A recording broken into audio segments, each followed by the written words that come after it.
So one of the biggest reason Widows Bay feels so creepy is because the town itself almost feels real.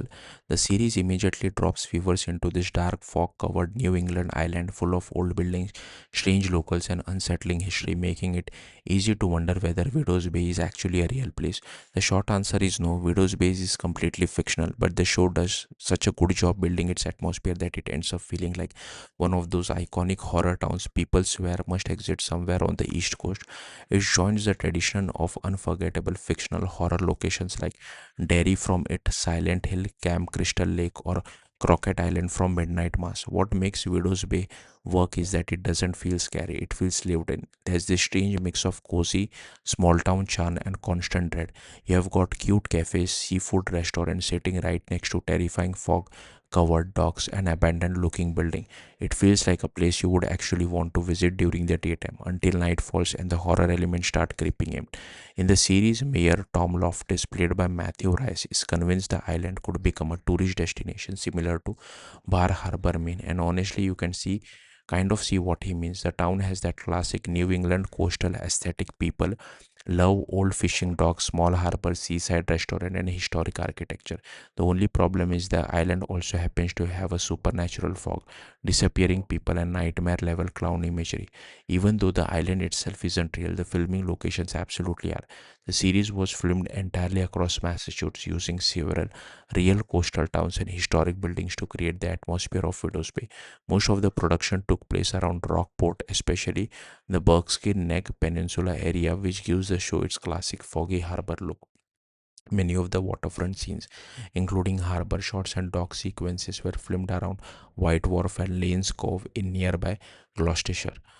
These locations are a huge reason the towns feel authentic. Instead of relying entirely on studio sets, the series uses real New England fishing communities with weathered buildings, narrow coastal roads, and historic harbors that naturally create the airy atmosphere the show needs.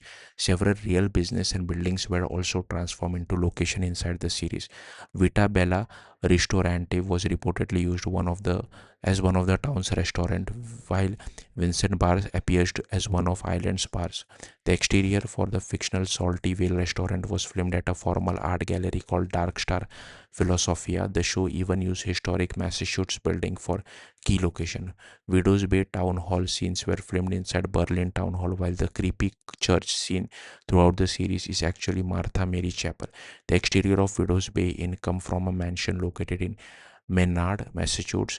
All of this real world location combined to create a fictional town that feels weirdly believable. As for inspiration, creator Katie Dippold has said some of the show's atmosphere came from her old childhood memories growing up in New Jersey during the 1980s. She talked about walking past supposedly haunted houses with friends and how fear in small communities often turns into storytelling, paranoia, and even humor. That feeling became a big part of the series' identity. You can also clearly see influences from classic horror stories throughout the show. Jaws is probably the most obvious comparison. Both stories involve a coastal town whose mayor is desperate to attract tourism despite obvious danger threatening the community. In Widow's Bay, the danger just happens to involve supernatural horror instead of shark.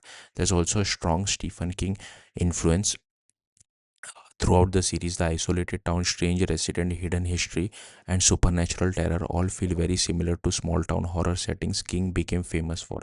At times, the series even feels spiritually connected to stories like Midnight Mass, where isolated island communities slowly became consumed by fear and darkness. But despite those inspiration, Widow's Bay still managed to carve out its own identity. The combination of coastal places, a mystery, supernatural horror, dark comedy, and small town paranoia gives the series a very airy, very specific atmosphere that sticks with you.